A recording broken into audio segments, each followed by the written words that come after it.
Hey, hey, hey. It's Thursday, 7 o'clock. You know what that means. It's time to get fresh. Fresh chats with Dr. Boyce in full effect. How y'all doing? It's Thursday. It's Friday Eve. I'm not even going to stunt. It's hard out here, man. It's hard.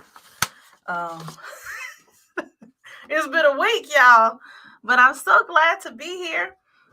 This week, it's me, myself, and I, okay? As we voyage into a new month, we're going to have some very special guests join us this month because, as a lot of you know, we are coming up on a lot of school board elections. And so I think that it's a beautiful thing to see so many people running for office, so many people that I know are running in different school districts. And we are always encouraging people, but especially millennials, to get more active in the processes that govern our schools and our communities. So it's so exciting to see. So we're going to see some people joining us the rest of the month. But today it's just me and y'all.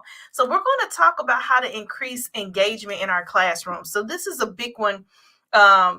If you've been around for a while, that the Fresh Classroom is an acronym. It stands for fun, relevant, engaging, standards-based, and higher order.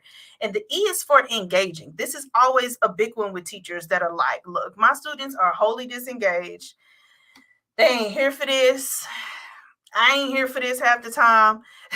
So it's important for us to always come back to the basics in terms of how we can make sure that we are increasing engagement with students. And so I'm going to dive straight in. So if you've had the Fresh Classroom workshop training, then you will recall there's something that we always discuss when it comes to engagement, and that is teachers considering centering our students, right? So we're always thinking about ways that we can make them feel like they have more autonomy, ways that they can feel like they have a say in the process. That's important, right? But it's equally important that we consider some things just about what we know about the brain, right? So I'm going to share with y'all an image that I often share with teachers in the Fresh Classroom, okay? So if you are familiar with the research by Edgar Dell, essentially what he said, and this was way back in 1969, he said that essentially what we know about the way we learn as learners is the cone of learning tells us after about 2 weeks, we're going to tend to remember about 10% of what we read as a learner. We will remember about 20% of what we hear, 30% of what we see, and 50% of what we see and hear, right? So these are all the passive ways that we engage with learning as learners, right? But if we can get to the active phases, right? So Edgar Dell says we are going to remember about 70% of what we say as the learner and about 90% of what we say and do as the learner. This is why in the Fresh Classroom, we're always focused on moving teachers from talking and having students to listen and having students to look at their PowerPoints to moving towards active forms of engaging with students where the students are doing the learning, right? So if you think about a standard, or if you're in Texas, a TEK, right? People outside of Texas, I would just like to say standard to be general. The standard is usually telling you what the student should be able to do. And so when we think about the verb in that standard, we're always looking to how can I get students doing the verb. And so I like to look at this when it says say and do, there's some examples here in this pyramid. It says doing a dramatic presentation, simulating a real experience, doing the real thing. These are things that we need to be moving kids. So it's not that we can't have them read anything or hear us talking or seeing our presentations on the board or watching a movie or seeing an exhibit or watching a demonstration or sitting in their desk looking and observing something. That's okay. But I always like to challenge teachers that are trying to create fresh classrooms to consider how quickly can I move from here to here? How quickly can I move from the passive things that students will have to do and engage with in my classroom to getting to the active things where students can do? And that's what the Fresh Classroom is all about, right? So I love in the training that we get to have these moments where teachers get to get up and engage in these activities as students would, because it puts them in that situation as well to see like, okay, when I, as a learner, am in a professional development situation where the person is just making me sit and get for several hours and hours and hours, teachers be about to go crazy. You know what I mean? Like, I've been an educator for a while, and like I've been in some PDs that was like a major snooze fest. So we have to also consider that with our students, right? So I like to encourage teachers to consider a few things, and that is the different levels of engagement, right? So if we're thinking about how can I get students from the seeing and the hearing to the doing, then we have to consider there are different levels. Levels to this is what I like to say. Okay, so don't forget, as I am going through and sharing this evening, that you can always drop down in the comments any questions that you have about student engagement, any comments, anything that works for you that you'd like to share with anybody else watching. Also, you can share that. All right. But I like to encourage teachers to consider student to student engagement. When we talk about this level, it has to do more with how do we get students engaging with one another. That looks like things like structured social talks. Social talks are times where students get to engage and talk about things that are going on. This could be current events that are happening that just, if you've ever had students come in your classroom and they're just buzzing about something that doesn't have to do with the classroom, something that happened outside, something that's happening in the world, something that's engaging us as a society. These are opportunities for us to create structured social talks in our classroom where students have an opportunity, because they are social beings, to kind of just really digest something that's going on, have a safe space to have a conversation about something that's going on. I couldn't think of anything else after the slap heard around the world with Will Smith about how many ways I would have brought that into my lesson on Monday. I mean, immediately. The slap happened on Sunday, and I was like, oh, Monday morning, I would have been bringing this into my classroom so smooth to increase engagement because it was so much going on, right? But we can also use student to student level of engagement to focus on structured academic talk, right? So sometimes we can, in ideal situations, have both of those things going hand in hand. But you got structured social talk, structured academic talk that looks like dialoguing about your content, questioning and generating questions together with another student. Sharing ideas that they have with one another, but also collaborative learning activities. And these are the ones that most people are most familiar with, where the students are going to work together to accomplish a task that's related to whatever the standard is they're working on that day. And then the last one is for students to get the opportunity to present from student to student presentations, where it's not just always teacher to student presentations. In the same way, you see that presenter and audience go hand in hand, because students engaging with each other in presentation means they have to engage with each other as audience members. And a lot of times that also has to be structured in a way where students are going to interact with others as they are presenting and not just sit and be bystanders, right? So student to student is one level of engagement, but we also like to encourage teachers to consider student to teacher engagement. How are you being strategic with how you're going to engage students as well? That looks like one-on-one conferencing, small group instruction and assessments, regular student input and feedback, from student to teacher in terms of what they are experiencing, how they're feeling about the class, what ways they think you can maybe up the game in the class, in terms of things that y'all could be doing and things you could be incorporating in your class.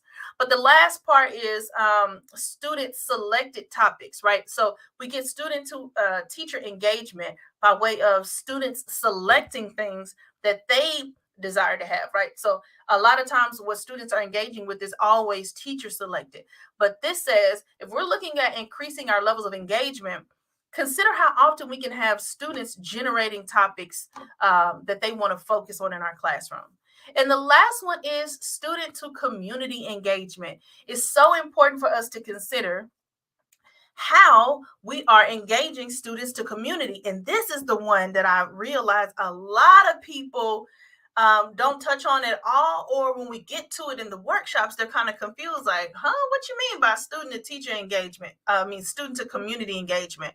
And so I have a few examples, and then I also have examples from the field.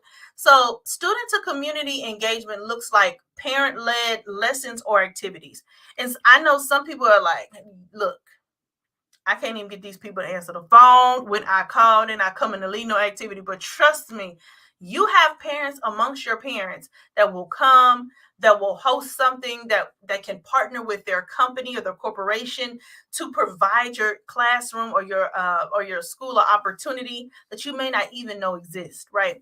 So those things are possible. It's just usually a matter of knowing what the parents do and then leaning in to them as a resource. But also partner organizations in the community are the biggest one, or have been in my experience. So as a principal, my teachers had to, in every unit, determine what was going to be their student to community connection to the content that they were teaching, right? Because ideally, we're telling kids when we're teaching them, like, this stuff is supposed to be relevant for real life and in the world. You're supposed to use this stuff one day. Okay. And if that's true, then we ought to have some opportunities and some ways to partner with people that can show them where these skills, where this content is being used in real life. And so partner organizations give us an opportunity to do that in the community. So this looks like bringing in people to guest teach real world concepts, let students see how they use it in real life. I know I've seen teachers that would have things like they would have a whole like bank. A math teacher would have a whole bank in their classroom. And so I'm thinking about ways like, wow, like what if I partnered with the local bank to actually have them come in and create a relevant piece, whether they're going to generate some actual money opportunities, that's always an option, or for them to come in and extend it anyway what we're already doing in our classroom. It's always a plus, y'all. And I know it seems like a lot sometimes. And so in the past, I've always had teachers think about doing it in advance, right? If it's summer, we're thinking about what are those connections we can make for fall. And in the fall, we're doing the same thing for the spring semester, so that you don't ever get in a situation where you're trying to reach out to people and make some community connections at the last minute. It ain't good for them. It ain't good for you. It'll frustrate everybody. But if you can start to look at your units and say, hold on, like, okay, we have this and this and this coming up. Now, how can we reach out strategically and get some partnerships going? You'll be surprised. I mean, I've had partnerships with my teachers, made partnerships with Home Depot, with Callaway's Nursery, with the Arboretum. I mean, we've had all kind of partnerships over the years, where you will look back and say, if it wasn't for that teacher reaching out, those students wouldn't have had that day of learning or that opportunity. So I always like to encourage teachers to lean into the community connection. Where will we see this in real life? Why does it matter to a fifth grade student? Why should they care? Right. And so these are your opportunities to up the engagement and get students to the doing. The other one is that you can also have students go to these places, right? It doesn't always have to be somebody coming in to you. It could be you taking the kids to somebody else. And again, people will sponsor you. Trust me, I know the first thing people think of are the blocks. They say, well, we can't afford to take our kids anywhere. Like, we don't have the budget for that. Or you don't understand my school district. And I like to challenge you, when we think about making student to community connections, to consider, instead of having a deficit perspective and saying we can't ever take our students anywhere, I'd like to challenge you to consider using language. How can I take my students to here or there, right? Because sometimes just a shift in the mindset can be the block that needs to get moved out of the way. So my students, we used to go places all the time. And like, I'm not going to wait on the teacher down the hall to want to come to. If I'm getting fresh in my classroom, I'm getting fresh in my classroom. And that just is what it is, right? So I like to encourage you to consider moving past whatever blocks you may have, and consider how you could get students out into the real world to visit a local site where those skills are being used in real life, and let them see and make those connections for themselves, right? It's the ultimate in making your content culturally relevant, right? Because it's showing them how it's being used in the real world every day. All right. So I'm going to go back now so that you won't forget the cone of learning, right? So when looking at the cone of learning, we're saying our objective for increasing engagement is to move from reading and having students read and hear and see to actually doing, all right? So I want you to think about some lessons that you have coming up. Thinking about ways that you can up the engagement simply by leaning into tapping into maybe one of these you never do. Maybe you look at them and you say, I never really give my students any opportunity for structured social talk. All we do is get straight into our content and we go, go, go. You're going to see an increase in engagement, because if you allow them to have some more social talk, for instance, as a teacher, you're going to start to hear some things you normally wouldn't hear and pick up on, and those will become things that can inform your instruction as well. Okay. So when it comes to engagement, I just wanted to share those couple of things with you for my fresh chats this evening. I want you to always remember that you have the ability to empower or disempower students with every interaction every single day. My prayer is that you will empower your students like never before. I do want to let you know before you go that we have our summer workshops are coming up in June. And registration for those will begin next week, y'all. So keep your eyes open. We have a big announcement and it's going to be great. Also, if you haven't entered your assistant principal to win, we are giving away two $50 gift cards to some amazing assistant principals. So if you would go to our Instagram at Fresh Classroom or Facebook at Fresh Classroom, all you have to do is tag them and tell us why they should win. Like, why is your AP the best AP or another AP that you know? Because we're celebrating assistant principals all this week. Okay. So thank y'all so much for tuning in, for joining me. If you haven't already, you can head over to our website, thefreshclassroom.com, and get a copy of our book, The Fresh Classroom, Why Culturally Relevant Education Can't Wait, if you haven't already checked that out. And like I said, we're still booking summer trainings if you want us to come to your campus, but the summer and fall dates are filling quickly. So you want to go ahead and contact us at the website, thefreshclassroom.com. Otherwise, we're going to see you next week here on Thursday. And for the rest of this month, we'll be really focusing on elected officials, the work that they do, the elections that are coming up, and what that has to do with keeping our classrooms fresh, if anything. Okay, so come bring your questions and be ready to lean into some conversations ahead of these elections that are coming up. Okay, all right, y'all. Until next time, y'all keep it fresh. I'm Dr. Boyce. Have a good week.